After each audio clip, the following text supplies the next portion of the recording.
सो hey guys, स्वागत है आप सभी का हमारे चैनल की एक और वीडियो में, जहां हम बात करेंगे इंपॉर्टेंस ऑफ प्लानिंग की। इंपॉर्टेंस वर्ड क्या कहता है? इंपॉर्टेंस वर्ड ये दर्शाता है कि इस चीज की जरूरत क्या है, हमें प्लानिंग क्यों करनी है, प्लानिंग करने से फायदे क्या है। एक तरह से मेरिट्स को ही इंपॉर्टेंस की फॉर्म में लाके दर्शाया गया है कि इस चीज को करने का धक्का क्या है, हमें क्यों करनी है ये चीज। तो हमारे पास टोटल 6 पॉइंट्स हैं जो इसकी इंपॉर्टेंस को सिग्निफाई करते हैं, और उन्हीं 6 पॉइंट्स को पढ़ते हैं एक एक करके। लेकिन अब तक अगर आपने चैनल को सब्सक्राइब नहीं किया है ना, तो कर दो यार। आपको नोटिफिकेशन मिल रही है, मुझे मोटिवेशन मिल रहा है, इससे ज्यादा क्या चाहिए बस।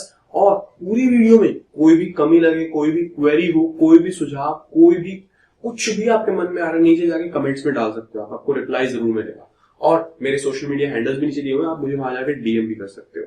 बढ़ते हैं इंपॉर्टेंस की तरफ, जहां पहला पॉइंट कहता है planning provides direction. For example, एक बार के लिए मान लो आप कहीं घूमने गए हो, दो ऑप्शंस हैं। आप बिल्कुल ये मान लो, पहले तो आप बिल्कुल एक अनजान जगह गए हो, दो ऑप्शंस ये हैं कि आप अकेले गए हो, दूसरा ऑप्शन आप एक टूरिस्ट गाइड के साथ गए हो। कौन सा आपको बेटर लगेगा? एक बार जो खर्चा हो रहा है उसको साइड में रखो, खर्चा मैनेजमेंट है, करना ही है यार। आप ये देखो कि आपको बेटर कौन सा रहेगा। आप जहां चाहो, जहां मन करे वहां जा रहे हो, घूम रहे हो, बिना किसी एक्सपीरियंस के, बिना कुछ पता हुए कि यहाँ क्या है। एक टूरिस्ट गाइड है जो आपको स्पेसिफाइड जगह पे लेके जाएगा, वो आपको बताएगा कि ये जगह ऐसे थी, इसकी हिस्ट्री ये है, यहाँ ये सीन है, कितने की टिकट है, जो भी है सारा कुछ आपको बताएगा, क्योंकि उसको पहले से पता है। तो वो एक बंदा है जो आपको डायरेक्शन दे रहा है। प्लानिंग की इंपॉर्टेंस यह है कि प्लानिंग प्रोवाइड्स डायरेक्शन। प्लान कर लेने से आपको पता है कि मुझे क्या चाहिए, मुझे किस रास्ते से होके जाना है, आपको ये दोनों बातें पता है। तो प्लान कर लेने से आपको आने वाले टाइम में जब आप ऑर्गेनाइजिंग, स्टाफिंग, डायरेक्टिंग, कंट्रोलिंग ये सारा काम करोगे ना, अपने पूरे साल की एक्टिविटीज करोगे, तब आपको पता होगा कि मेरे को इस वेल डिफाइंड पाथ पे चल के जाना है। प्लान करने से आपके पास वो डायरेक्शंस अवेलेबल हैं। इसलिए देखो क्या होता है, मैंने आपको बताया था कि मैनेजमेंट में सबके एफर्ट्स जब एक डायरेक्शन में तब तो है ओके, एफर्ट्स खिंडे हुए तो कोई बात नहीं है, क्योंकि सारे एफर्ट्स वेस्ट जा रहे हैं। तो प्लान कर लेने से आपको पता है कि हमारा ये ऑब्जेक्टिव, हमें इसे इस रास्ते से अचीव करना है। हर बंदे को उसका काम पहले से पता है, क्लियरली स्टेटेड है। डिपार्टमेंट्स को कोऑर्डिनेट करना भी बहुत आसान हो जाएगा, और काफी सारे इंडिविजुअल एम्प्लॉइज के एफर्ट को इंटीग्रेट करना भी बहुत आसान हो जाएगा। ये बात कहता है प्लानिंग प्रोवाइड्स डायरेक्शन, कि हमें वेल प्लान अगर पहले से कर रखा है तो हमारे पास डायरेक्शन है कि हमें कहां जाना है। That's it. बढ़ते हैं अगले पॉइंट की तरफ, जो कहता है planning reduces overlapping of activities. Second point कहता है planning reduces overlapping of wasteful activities.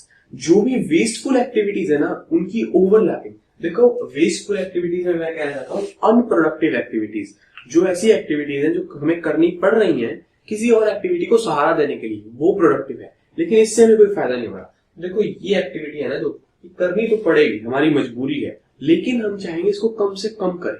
यही बात है। मैंने आपको बताया था मोशन स्टडी में 3 तरह की एक्टिविटी होती है, प्रोडक्टिव, अनप्रोडक्टिव और इंसिडेंटल। इंसिडेंट को खत्म करो, अनप्रोडक्टिव को मिनिमाइज करो, प्रोडक्टिव को मैक्सिमाइज करो, ये हमारा एम होता है। तो वेस्टफुल एक्टिविटीज होनी तो है, लेकिन हम चाहते हैं कि उनकी ओवरलैपिंग रिड्यूस हो जाए, कि एक ही वेस्टफुल एक्टिविटी बार बार हो रही है, पहले ही वो वेस्ट है, उसको दोबारा दोबारा करके हमारे एफर्ट्स बहुत ज्यादा वेस्ट हो रहे हैं। तो प्लानिंग करने से ओवरलैपिंग ऑफ वेस्टफुल एक्टिविटीज कम हो जाती है। ये बात क्लियर है? अब बात है कैसे कम हो जाती है ओवरलैपिंग ऑफ वेस्टफुल एक्टिविटीज। देखो, इसमें भी वही बात कहूंगा कि आपको पहले से सब कुछ पता है कि आपको क्या क्या करना है। सारा कुछ पहले से डिफाइंड है, क्लियरली स्टेटेड है। आपको पता है कि मुझे ये चीज पानी है, इसके लिए इस रास्ते से जाना है। तो आप कोई गलती नहीं करोगे, आप ट्रायल एंड एरर मेथड पे रेजिस्ट नहीं करोगे। आपके लिए कोऑर्डिनेशन बनाना बहुत इजी हो जाएगा, और इसी कारण से आप एक ही वेस्ट एक्टिविटी को दोबारा दोबारा करके आप अपने एफर्ट्स को वेस्ट नहीं करोगे। यही बात आती है उसमें, डायरेक्शन देती है, आपको पता है आपको जाना कहाँ है, बस ये बात। इसमें कहता है आपको ऑलरेडी पता है आपको जाना कहाँ है, तो आप बेकार के काम बार बार नहीं करोगे। आपको पता है कौन सा काम बेकार है, कौन सा काम फायदे वाला है।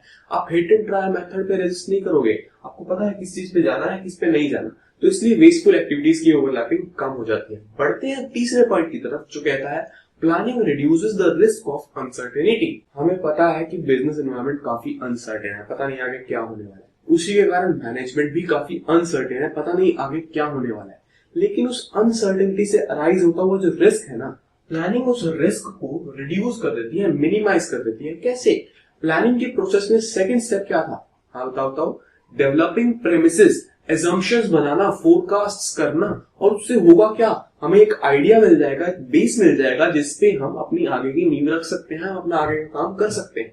हमने फोरकास्ट कर लिया, हमने प्रेडिक्शंस मान ली कि हाँ आने वाले टाइम में एनवायरनमेंट ऐसा होगा, तो हमारी प्लानिंग वैसी।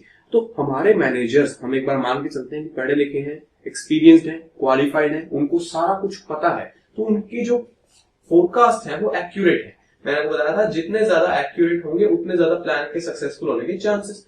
तो हम बात कर रहे हैं इंपॉर्टेंस ऑफ प्लान। तो एक बार तो हम अच्छी बात ही करेंगे, हाँ उनकी फोरकास्ट एक्यूरेट होने से क्या हुआ कि आपको पता है फ्यूचर कैसा है, तो आप उसके रिस्क को रिड्यूस कर सकते हो। आपको एक अर्ली वार्निंग सिग्नल टाइप मिल जाएगा, आपको पता है फ्यूचर में दिक्कत आने वाली है, मेरे लिए रिस्क है, तो आप उसको रिड्यूस कर लोगे। प्लानिंग कर लेने से आपके माइंड में वो चीजें होंगी कि हाँ ऐसा ऐसा होने वाला है, तो मैं अनसर्टेन नहीं हूं।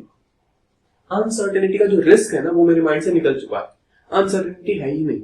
तो बेसिकली है क्या कि आपको पता है फ्यूचर कैसा है, आप उसके लिए तैयार हो जाओगे। अर्ली वार्निंग सिग्नल आपको ऑलरेडी मिल चुका है, आप उसके लिए प्रिपरेशंस करोगे, इसलिए अनसर्टेनिटी का रिस्क रिड्यूस हो जाता है। यही है planning reduces the risk of uncertainty. बढ़ते हैं अगले पॉइंट की तरफ जिसका नाम है planning promotes innovative ideas. Planning promotes innovative ideas. मैंने आपको पहले ही बताया था कि प्लानिंग में जितनी ज्यादा इनोवेशन, जितनी ज्यादा क्रिएटिविटी, जितना ज्यादा एक्सपीरियंस, जितनी ज्यादा प्रैक्टिस, जितने ज्यादा आपकी एक्यूरेसी, उतनी बढ़िया प्लानिंग। तो प्लानिंग से इनोवेटिव आइडियाज कैसे प्रमोट होते हैं? इनोवेटिव आइडियाज कंपनी में अगर कोई देना चाह रहा है तो इनोवेशन की प्रमोशन हो रही है।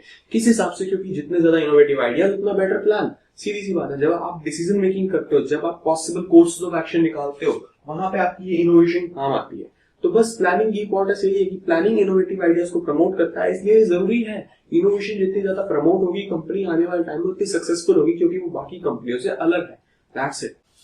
Planning facilitates decision making. Decision making को फैसिलिटेट करता है, उसको फैसिलिटी प्रोवाइड करता है। फैसिलिटेट्स डिसीजन मेकिंग का मतलब क्या है कि प्लानिंग होने से डिसीजन मेकिंग अच्छी होती है, इन द सेंस कि प्लानिंग के अंदर डिसीजन मेकिंग एक पार्ट है, और इम्पोर्टेंट वो इसलिए है क्योंकि ये डिसीजन मेकिंग इसका पार्ट है। एम्प्लॉयज को डिसीजन बनाने से, डिसीजन मेकिंग में इन्वॉल्व होने से क्या फायदा होगा? ये फायदा होगा कि आने वाले टाइम में कंपनी की जो एक्सट्रीम सिचुएशंस आएंगी ना, वहां वो अच्छे डिसीजंस ले पाएंगे। अच्छे डिसीजंस इसलिए ले पाएंगे क्योंकि उनको पहले एक्सपीरियंस है, वो पहले इस चीज को फेस ऑफ कर चुके हैं, उन्हें पता है कि डिसीजन लेते हुए क्या क्या क्राइटेरिया सोचना होता है, किस पॉइंट ऑफ व्यू से चीजों को देखना होता है। इसलिए प्लानिंग में डिसीजन मेकिंग की इसकी इंपॉर्टेंस हुई, क्योंकि ये करने से एम्प्लॉय सीख जाएंगे कि डिसीजन मेकिंग करते समय हमें किन किन बातों का ध्यान रखना होता है।